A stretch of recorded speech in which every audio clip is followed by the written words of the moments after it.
I really hate what has become of Ebro and Rosenberg. This is just sad and pathetic at this point. Before we get the video started, this video is sponsored by Kalshi. Kalshi is a prediction market where you literally make money by predicting real world events. Drake is dropping Iceman May 15th. You can go on Kalshi right now and make money by placing a prediction on Drake first week sales. Look at these odds. You can make money on Kalshi by predicting Drake is gonna sell more than 150,000 copies first week. That's like the easiest money you could ever make in your life. You can sign up with Kalshi by clicking the link in my description or using code FLACO to get $10 when you sign up. Their YouTube numbers aren't going up as fast as they thought it would, so now they're resorting to manufactured hot takes to keep the lights on. They're clearly chasing moments and saying things that they can't possibly believe in because, some of these things no human being with IQ above room temperature could think is true. As we close out the last super chat, Chip Osario says, Michael was so much fun. My 15 and my 11-year-old danced all night. They love MJ. What a legend. That is a fact. Great time. Yeah, I can't believe y'all let Michael get away with grabbing his crotch, turning his head, and screaming like that in public. Save it for the Patreon. If you want to go on the Patreon, today's a great day. Tomorrow we drop the episode. It's a great week for Patreon, though. If you're interested. And it's so crazy, too, because, Mike fans are, sycophants. You can't say nothing critical about Mike. You can't have a regular convo about Mike. I'm a pretty huge fan. You're good. You're good, though. You're good. That's usually their caveat. Whenever they're about to give an extremely bad take or a take that, nobody could possibly believe or a take that just screams cloud chasing, they say, whoever they're about to talk about, their fans are Seiko fans, right? Their fans are not objective. They don't like to hear real criticism and real critiques, but we about to give the real critiques that nobody gonna give. The profound critique that they was giving caveats and setting up for was apparently a take on Thriller not being as good as the world think it is, and Thriller actually having 3 misses on a 9-song album.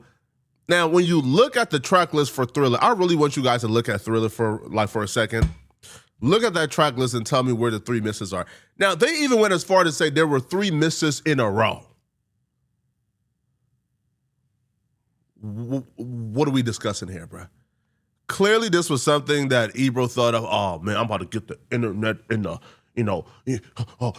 a bunch tomorrow, man. I'm finna get the internet, and it's like, yeah, but how many more of these can you do until we say, you know what, bruh? We you on mute, homie. Like you go to your corner of the internet and do what you got to do, bruh. And it's no surprise, by the way, that they got some MJ hate to him and they got some Drake hate to him, man. Right? It feels like whoever is the number one guy, whoever is a guy, right, that's obviously deserving and worthy of the crown and the throne, they go against them because they know there's a lot of support for that person.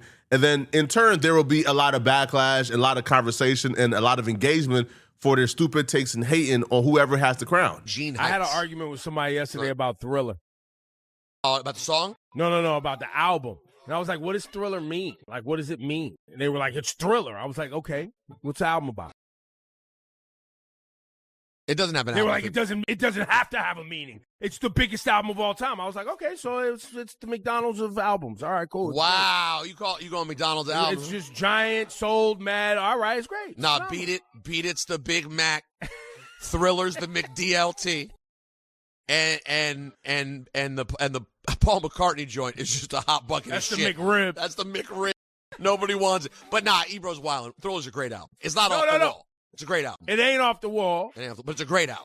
Phenomenal Got album. 3 ones you don't really like, but and they're together too, so it's an easy skip. Easy skip. But when you get to Wanna Be Starting Something, Human Nature, Baby Me Mine, it's got, Pretty Young Thing. What? That's not... Okay. We'll conclude the show. All right. Like most manufactured hot takes, the logic breaks down at its roots. And you could tell Ebro don't really believe in it because he didn't even have enough decency to do any research on the hot take to make sure it lines up. So he goes, man, Thriller, man, I don't know about Thriller, man. Thriller got 3 misses. It's a 9-song album with 3 misses. All right, bet. Cool. So he says the 3 misses are all together. And what he says makes 0 sense, and he don't believe in what he just says. Because when he says the 3 misses on Thriller, that makes him question the album and how great it is because there's 3 misses, and the 3 misses are all together. So it's easy to just like avoid it. Well, when you look at the 9-song album, okay, when you look at Thriller, at the very end, Rosenberg started to name certain songs. And Ebro gave his confirmation that these songs were one of the hot songs. He was like, whoa, oh yeah, that's phenomenal. Well, the songs that came out of Rosenberg's mouth was Wanna Be Starting Something. Ebro says, whoa, yeah, oh no, that's amazing, whoa. Well, if Wanna Be Starting Something is one of the amazing songs, then clearly,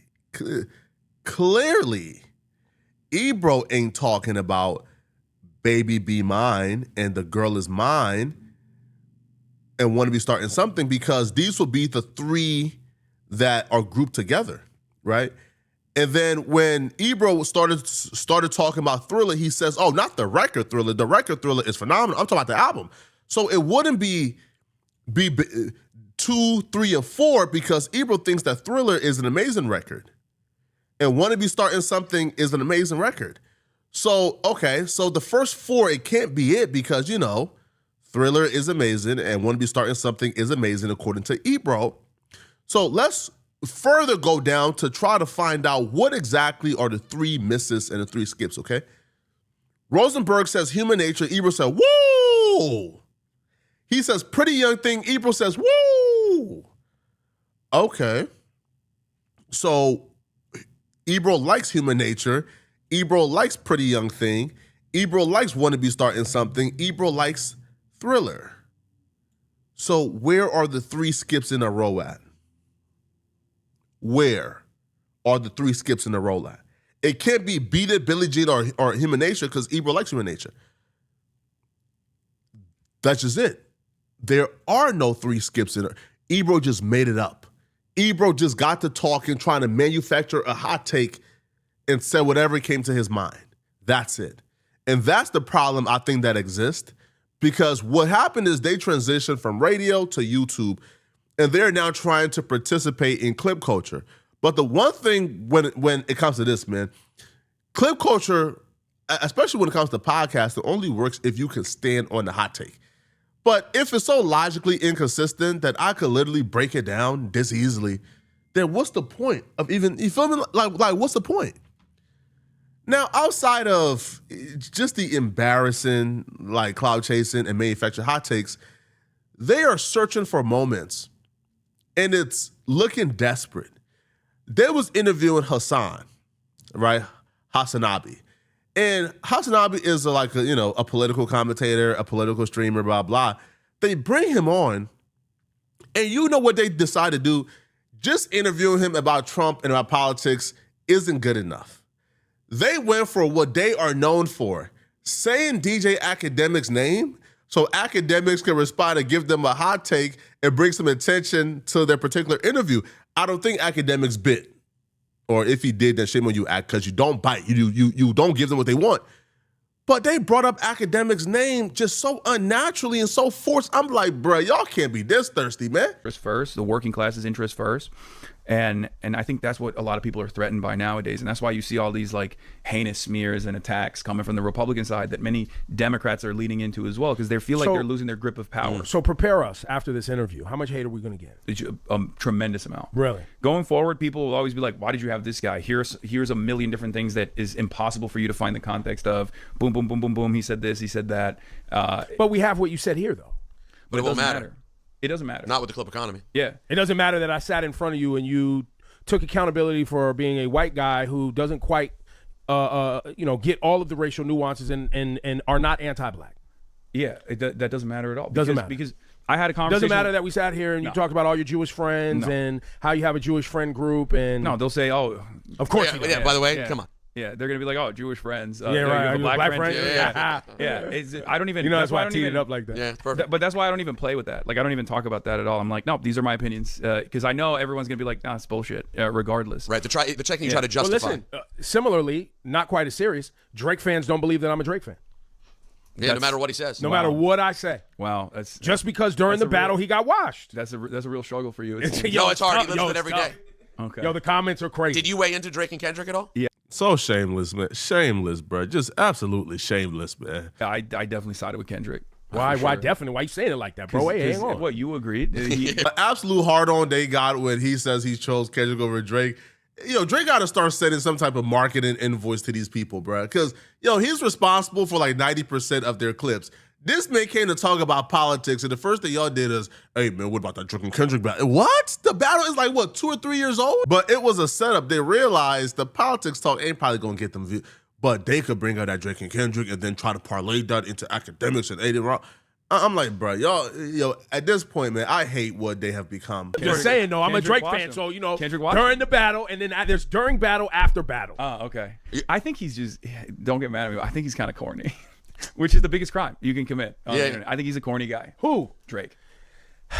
Is Drake not corny? Don't put him in the spot because this is now. I believe Drake is himself, and that's why we loved who he was. So if you think he's corny, you just don't like who he is as a person. I don't think he's corny. I think he's been vulnerable. I think he's made great songs, and I think he's a great rapper. And no matter what he does, he cannot defeat the clip economy that has decided he hates Drake. Yeah. Right now, I believe that people throw the corny on Drake because they have an archetype for a rapper. Mm-hmm. And so because they have this archetype in their brain of what a rapper's supposed to act like and look like and talk like. But Drake plays that part, ironically. But he's very into the archetype. But that's the mistake that he made. I agree. Right? He got baited But that's what he feels is corny. You may not pinpoint it, but what I think you probably think is corny about Drake is that he plays the archetype of what a rapper is instead of. But he didn't always do that, though. When we first met Drake, he was not doing this Badman rapper show. Like, you know what I mean? He wasn't talking about slime and gang and mob life and all that. He wasn't doing that. Hassan literally put his hand on his head and like, what the? Hassan, like, man, listen, bro, I'm out here changing policies, man. I'm out here, like, affecting elections, man. Y'all talk to me about Drake sliming. Like, bro, where am I at right now, man? But I think along the timeline somewhere, he felt, either he started hanging out in that circle and he took on that, or people was playing with him a little bit. And he felt like if I act a little bit, what were you going to say, Lil? Huh? Around the area when he signed Young Money. He's saying the Young Money era. Whatever the era is. I just don't. I think Drake became something that we didn't meet him as, and that was the critique that Kendrick used. Also, he's a big stake affiliate, so those are my main ops too. I got so many ops. Wait, tell me more. Yeah, what's the stake name? It's a crypto casino, right? And they're not fond of me. Why? Why? Because I was very critical of them doing gambling ads on Twitch, and they got kicked off of Twitch. And I mean, the founders they're printing money. They're multi-billionaires at this point. Of Stake or Twitch? Stake. Got it. And then that's what they got kicked off Twitch. So they were like, all right, fuck you. We're gonna start our own competitive platform. And what they start? Kick. When they started Kick. Yeah. So they've never given up on that. Well, so now I do critique Drake though, which is also why his fan base doesn't take kindly, right? Because what's this Aiden Ross thing we're doing, my guy? What is this? What are we doing? Another one of my ops. Wait, Aiden Ross and up? Every villain that you know on the internet has had a long and extended, protracted war against. What about me. Akademiks though? You ever battled with Akademiks too? Yes. Wow, Ak don't like us either. Talk to us. DJ Akademiks is. I mean, he's aligned with all of these like right wing shitheads. So of course he. Well, yeah, we saw him promoting Trump, and we were really like, we've had a conversation in the past where he was like, yeah, I watched him pool and I watch you, and he didn't like fully grasp what my worldview was. There's a very famous line in that interview where he goes like, "You're kind of sounding like a socialist, dangerously close to a socialist, my guy." That's what he said to me. Dangerously close. I was like, wow, yeah. They were in such a rush to get the Akademiks thing out. They weren't even coherent. Slow down, Ebro. Act don't like us either. Act like, it's Trump. Act Trump. Act on. Oh my God, bro. This is just thirsty, man. But Act don't like us too because we called him out on Trump. Really? That's why Act don't like you because you called him out for supporting Trump. That's why he don't like you. Now I'll be real. Act is my homie, right? Act is somebody who I love, man. Feel me? Now his Trump support is something that we got. Like we'll talk about. You feel me? Like I think I mentioned it too when I sat down with Act and we had this interview and I mentioned, hey, bro. What's up with the Trump support? You feel me? It's a bad look. And we had our discussion, you feel me? But that's not why Ak and Ebro got beef, bro. Like Ak and Ebro got beef because Ebro decided to to go at Act and pick on Act because Act decided to do an interview with Charlamagne the God. Like, that's about it. Like, when Akademiks was an up-and-coming content creator and blogger, Ebro and Hot 97 and Rosenberg, they were trying to work with Act. They were supporting Act, trying to work with him. The minute Act went and did that interview with Charlamagne the God, now all of a sudden it was F Act, and Act is a cancer. So that's why, right? But y'all let me know what y'all think, man. I'll be real. Ebro and Rosenberg, they're legends in their own right. They don't need to do this, man. This is just sad. Let me know what y'all think, all right? If you're still watching this video and you want to watch another good video, this video here somewhere on my screen to find out about the horrifying TDE allegations is really bad. I'm going to see you guys in this TDE video. And if you want to support, please send me a hype. Hype's the best way to show support. So please, please, please click the hype button to send me a hype. I'm going to see you guys in this TDE video somewhere on my screen. I'm out of here, folks. Peace.